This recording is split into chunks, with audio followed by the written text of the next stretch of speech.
Adda 24/7 was built upon the promise of providing exemplary content and authentic videos on various competitive examinations, and we have succeeded to reach many who needed guidance and training.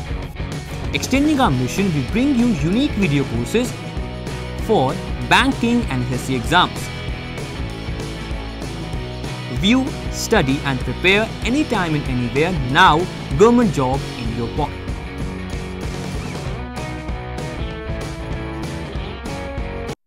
Hello student, this is Sachin Modi और आज मैं लेकर आया हूं आपके लिए top 5 question that is based on direction and distance. दोस्तों ध्यान रखिएगा, ये केवल पार्ट 1 है। इसके बाद हम पार्ट 2, पार्ट 3 एंड पार्ट 4 पर भी बात करेंगे। चलिए अब हम बात करते हैं आज के क्वेश्चन नंबर 1 की तरफ। जैसा कि आप सभी लोग देख रहे हैं, हमारा जो क्वेश्चन नंबर 1 है इसमें लिखा हुआ है Anil wants to go to the university. Anil university जाना चाहता है। आगे लिखा हुआ है he starts from his house which is in the east and comes to a crossing. देखिए सबसे पहली जो यहाँ पे इंफॉर्मेशन क्या है कि वो अपने घर से निकलना शुरू करता है। उसे जाना कहाँ पे? यूनिवर्सिटी है। सपोज करिए कि उसका यहाँ पे जो इंफॉर्मेशन दी गई है कि उसका जो घर है वो ईस्ट में है, ठीक है। अगर उसका घर सपोज करिए ये उसका हाउस है जो कि ईस्ट में है, तो डेफिनेटली इसका जो गेट ओपन होगा वो कहाँ पे होगा? वेस्ट की तरफ होगा। यानी कि वो यहां से निकलना शुरू करता है और वेस्ट की डायरेक्शन की तरफ वो जाता है, ठीक है। आगे देखिए क्या लिखा हुआ है, he comes to a crossing. देखिए यहां पे वो क्रॉसिंग पर आता है। सपोज करिए क्रॉसिंग हम कुछ इस तरह की बनाते हैं। ये सपोज करिए क्रॉसिंग है और ये तो हमें पता है कि ये ईस्ट डायरेक्शन है जहां पे उसका घर है। यहां से निकलता है वो इस पर्टिकुलर क्रॉसिंग पर आता है, ठीक है। अब ये क्रॉसिंग पर आ गया है। क्रॉसिंग पर आने के बाद बोला गया है the road to his left ends in a theatre. देखिए ये जो रोड है जो जा रहा है, अगर ये लेफ्ट में जाता है तो थिएटर पे आके खत्म होता है। अगर ये पर्सन इस समय वेस्ट डायरेक्शन की तरफ जा रहा है तो हमें पता है कि अगर ये ऊपर की तरफ जाता तो ये राइट होता और नीचे की तरफ जाता तो ये लेफ्ट होता। इसका मतलब ये कह सकते हैं राइट का मतलब है नॉर्थ डायरेक्शन, लेफ्ट का मतलब है साउथ डायरेक्शन। तो ये कह सकते हैं कि साउथ डायरेक्शन में इस जगह पे तो यहां पे क्या बताया गया है कि ये जो रोड है ये थिएटर पे आके खत्म हो जाता है, ठीक है। आगे देखिए आगे क्या बोला गया है। आगे यहां पर बोला गया है straight ahead is the hospital. Straight ahead is the hospital, यानी कि अगर वो सीधे जाता है तो यहां पर क्या है? एक हॉस्पिटल है। तो यहां पे हम लिख देते हैं हॉस्पिटल, ठीक है। अब देखिए हॉस्पिटल यहां पर आ गया है। अब हॉस्पिटल यहां पर आने के बाद उसे जाना कहां पे था? यूनिवर्सिटी था। अब आप समझिए एक तरफ तो उसका घर है, ठीक है, एक तरफ उसका थिएटर है यानी कि थिएटर है, एक तरफ हॉस्पिटल है। तो अब बची केवल एक direction that is north direction. तो ये कह सकते हैं कि हमारे पास जो यूनिवर्सिटी होगी वो यूनिवर्सिटी कहां पे होगी? नॉर्थ डायरेक्शन में होगी। तो हमारे पास जो ऑप्शन है east, west, north and south, यानी कि east, west, north and south, तो हमारा जो आंसर होगा that is option number C, यानी कि नॉर्थ होगा। तो हम ये कह सकते हैं गाइस सी यानी कि नॉर्थ इस क्वेश्चन का करेक्ट आंसर है। और इस तरह के क्वेश्चन या ये क्वेश्चन में ये भी कह सकता हूं कि कई बार आपके एसएससी के एग्जाम में पूछे जा चुके हैं। चलिए मूव करते हैं हमारे नेक्स्ट क्वेश्चन की तरफ। तो चलिए गाइस अब हम मूव करते हैं हमारे नेक्स्ट क्वेश्चन की तरफ और हमारा जो नेक्स्ट क्वेश्चन इसमें लिखा हुआ है if south east becomes north. देखिए क्या बोला गया है, इस बार साउथ ईस्ट जो है वो नॉर्थ हो गई है। यानी कि अगर मैं डायरेक्शन का फिगर बनाता हूं तो ये हमारी डायरेक्शन की स्टैंडर्ड डायरेक्शन होती है, यानी कि ये हमारा ईस्ट होता है, ये वेस्ट होता है, ये नॉर्थ होता है और ये साउथ होता है। और इसी तरह से हमारी ये कह सकते हैं 4 सब कार्डिनल डायरेक्शन होती है। नॉर्थ और ईस्ट के बीच में होता है नॉर्थ ईस्ट, साउथ और ईस्ट के बीच में होता है साउथ ईस्ट, साउथ वेस्ट यहां पे हो गया और नॉर्थ वेस्ट यहां पे हो गया। अब देखिए कई बार स्टूडेंट कंफ्यूज हो जाते हैं कि सर यहां पर तो ये बोला गया है कि साउथ ईस्ट बिकम नॉर्थ, तो यहां पर क्या करते हैं वो साउथ ईस्ट बिकम नॉर्थ, इसे नॉर्थ बना लेते हैं। चलिए वो यहां तक बिल्कुल सही सोच रहे हैं कि ये नॉर्थ है, ठीक है। अगर ये नॉर्थ है तो इसके सामने यानी नॉर्थ वेस्ट क्या हो जाएगी? ये कह सकते हैं अगर ये नॉर्थ है तो ये साउथ हो जाएगा। अब ये साउथ हो गया।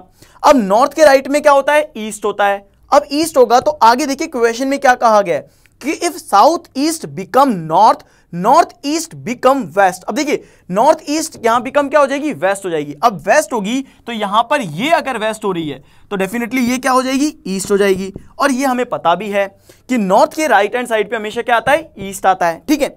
अब यहां तक तो कई बार क्वेश्चन समझ में आ जाता है कई स्टूडेंट्स को, लेकिन जो आगे समझ में नहीं आता वो क्या है वो समझो। आगे क्वेश्चन में कहा गया है and so on what will west become. देखिए वेस्ट यहां पर क्या हो जाएगी, यानी पश्चिम दिशा यहां पे क्या हो जाएगी ये पूछा गया है। अब पश्चिम दिशा क्या हो जाएगी तो जनरली स्टूडेंट आंसर करते हैं कि भाई नॉर्थ ईस्ट है जो पश्चिम दिशा हो जाएगी, वो आंसर ये कर देते हैं। तो उस वक्त हमें आंसर ये नहीं करना है। अब आंसर क्या करना है वो समझो। देखिए ये नॉर्थ है, ये ईस्ट है, ये साउथ है और ये वेस्ट है। तो नॉर्थ और ईस्ट यानी कि हमारा ये साउथ क्या हो जाएगा, नॉर्थ ईस्ट हो जाएगा। बात समझ में आ रही है, यानी ये साउथ हमारा नॉर्थ ईस्ट हो जाएगा। हमसे क्या पूछा गया कि वेस्ट क्या हो जाएगी, चलिए बताता हूं। ये अगर नॉर्थ है, ये वेस्ट है, तो ईस्ट हमारा हो जाएगा नॉर्थ वेस्ट। ये बात समझ में आ रही है। अब वेस्ट तो ये है, अगर ये वेस्ट है तो ये वेस्ट क्या हो जाएगी वो हमें समझना है। तो ये ईस्ट है, ये साउथ है, यानी कि हमारा आंसर होगा साउथ ईस्ट, यानी कि पश्चिम दिशा साउथ ईस्ट बन जाएगी। क्लियर है गाइस? तो हमारा यहां पे जो ऑप्शन होगा वो हमारा ऑप्शन होगा option number C, that is south east. तो गाइस हमारे इस क्वेश्चन का आंसर हो गया south east, and I think so आप सभी का आंसर भी यही रहा होगा। चलिए मूव करते हैं हमारे नेक्स्ट क्वेश्चन की तरफ। तो चलिए स्टूडेंट अब हम मूव करते हैं हमारे आज के नेक्स्ट क्वेश्चन की तरफ, यानी question number third. Question number third में बोला गया है a man walks 1 kilometre toward east, यानी एक पर्सन जो है वो पूर्व दिशा की ओर 1 किलोमीटर चलता है। यानी कि सपोज करिए ये पर्सन है, ये पूर्व दिशा की तरफ चला और यहां पे हमने लिखा 1 किलोमीटर, क्योंकि हमारी जो क्वेश्चन की डायरेक्शन है उसमें भी यही लिखा गया है। अब क्वेश्चन ये बोला गया a man walks 1 kilometre toward east then he turns to south. अब ये यहां से साउथ टर्न करता है। देखो साउथ टर्न करेगा तो क्लियरली यहां पर आ गया साउथ टर्न, ठीक है ना। साउथ टर्न करने के बाद ये यहां पर टोटल 5 किलोमीटर चलता है, तो हमने यहां पे क्या लिखा 5 किलोमीटर लिख दिया, क्योंकि ये साउथ टर्न करने के बाद 5 किलोमीटर चल रहा है। आगे बोला गया again he turn to east and walks 2 kilometre. अब ये यहां से दोबारा ईस्ट में जाता है और ईस्ट में जाकर के ये कितने किलोमीटर की टर्न करता है, 2 किलोमीटर की मतलब दूरी तय करता है, ठीक है। अब देखो आगे बोला गया after this he turn to north. इसके बाद ये यहां से नॉर्थ की तरफ घूमेगा, नॉर्थ की तरफ घूमेगा और ये टोटल 9 किलोमीटर की दूरी कवर करेगा। अब 9 किलोमीटर की दूरी कवर करेगा तो भाई यहां से जाएगा तो सही, तो 5 तो इतनी ही कवर करेगा, यस या नो। और 4 किलोमीटर हम और मान लेते हैं कि यहां से 4 किलोमीटर और मान लेते हैं, तो ये हो गया टोटल कितने किलोमीटर, 9 किलोमीटर, और ये यहां पर आ चुका है, ठीक है। अब देखिए आगे आगे बोलोगे then now how far is he from his starting point, most asked question in your SSC CPO exam और रेलवे एग्जाम। देखिए अब ये बोला गया है कि स्टार्टिंग से और यहां की डिस्टेंस कितनी है। अब देखिए इसके लिए मुझे पहले ये पता करने का ये टोटल कितनी है। अब देखो ये 2 किलोमीटर है, यानी कि ये भी 2 किलोमीटर होगी। अब टोटल मेरे लिए ये कितने किलोमीटर हो गए, 3 किलोमीटर हो गए, यानी ये जो मेरे पास कह सकता हूं दूरी है वो 3 किलोमीटर की है, ये दूरी है 4 किलोमीटर की, और मुझे ये पता करना है कि ये कितनी होगी। तो सिंपली कह सकता हूं जो हमारा पाइथागोरस थ्योरम है उसे मैं अप्लाई कर सकता हूं।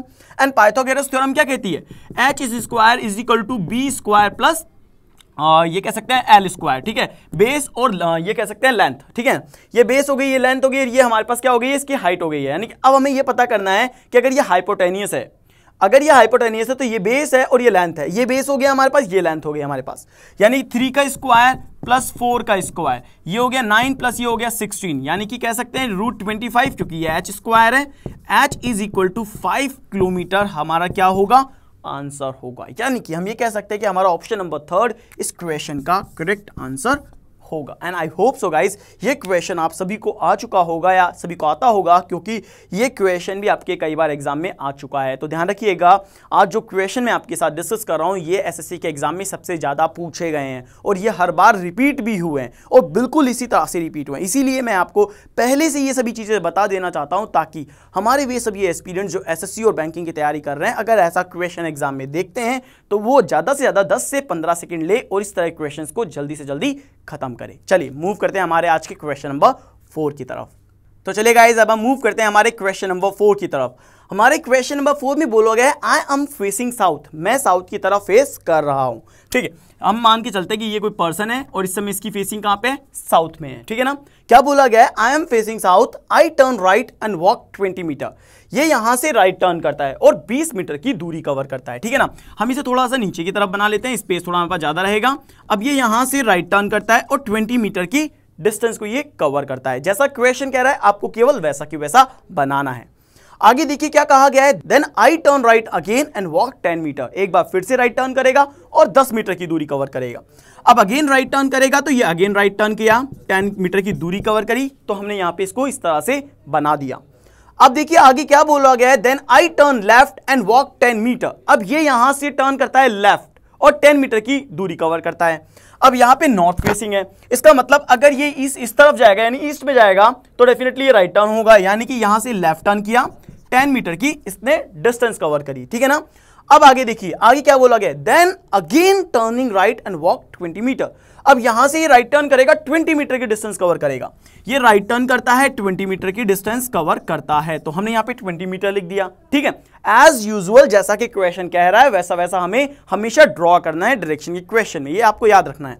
इसके बाद then I turn right again and walk 60 metre. अब ये यहां से वापस से राइट टर्न करता है और 60 मीटर की दूरी कवर करता है। तो देखिए यहां से राइट टर्न करेगा, ये होगा, ये आपके 10 मीटर की डिस्टेंस हो गई इतनी, ठीक है, 20 मीटर की डिस्टेंस हो गई है इतनी। अब इसके अलावा ये एक्स्ट्रा 30 मीटर की डिस्टेंस और कवर करेगा, क्योंकि टोटल डिस्टेंस कितनी है, 60 मीटर की है। ठीक है, चलिए आगे चलते हैं। आगे बोला गया है which direction I am from the starting point.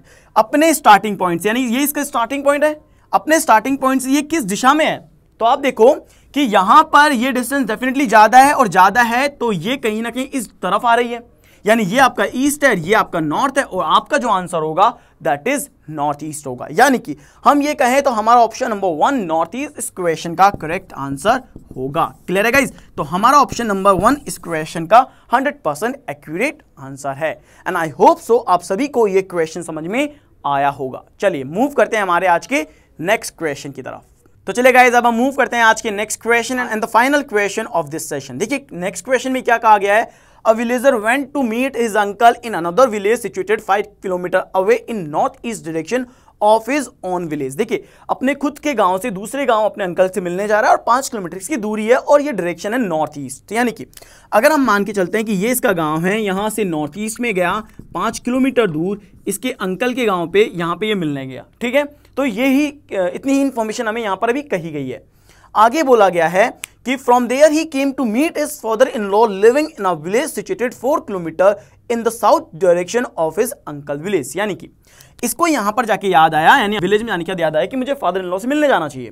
तो अपने फादर इन लॉ से मिलने गया, जो कि साउथ डायरेक्शन में बताया गया है 4 किलोमीटर दूर, और यहां पर ये दूसरे गांव आ गया जो कि कह सकते हैं कि इसके फादर इन लॉ का विलेज है। ठीक है ना, तो हमने यहां पर इसके फादर इन लॉ लिख दिया, यानी कि ये इनके फादर इन लॉ का विलेज है। अब आगे देखिए क्वेश्चन में क्या कहा गया है। आगे क्वेश्चन में कहा गया कि how far away and in which direction from his starting point, यानी कि वो अपने स्टार्टिंग पॉइंट से कितनी दूर है और किस दिशा में, ये आपसे पूछा गया है। तो स्टार्टिंग पॉइंट तो डेफिनेटली इसका ऑन विलेज है, यानी खुद का विलेज है, अपने फादर इन लॉ के विलेज में है। ये 4 है, ये 5 है, तो डेफिनेटली ये कितना होगा, 3 किलोमीटर होगा। यस नो, यानी डिस्टेंस हमें पता लगे कि ये है 3 किलोमीटर, और अपने शुरुआती बिंदु से ये है ईस्ट डायरेक्शन में, यानी कि हमारा जो आंसर होगा that is 3 kilometre east direction होगा। क्लियर है गाइस? यानी हम ये कह सकते हैं कि हमारा ये जो ऑप्शन नंबर 2 है, यानी कि बी है, इस क्वेश्चन का ये करेक्ट आंसर होगा। तो दोस्तों आज के इस सेशन में हमने टॉप 5 क्वेश्चंस लिए हैं डायरेक्शन के, जो कि हमारे एसएससी और बैंकिंग के जो आईबीपीएस पीओ प्रीलिम्स के एग्जाम है या आरआरबी के एग्जाम है उसके लिए काफी इंपॉर्टेंट है, और इसी तरह का नेक्स्ट पार्ट 2 मैं आपके लिए जल्द ही लेकर आऊंगा। Thank you so much. Adda 24/7 was built upon the promise of providing exemplary content and authentic videos on various competitive examinations, and we have succeeded to reach many who needed guidance and training. Extending our mission, we bring you unique video courses for banking and HSC exams. View, study and prepare anytime and anywhere. Now, government job in your pocket.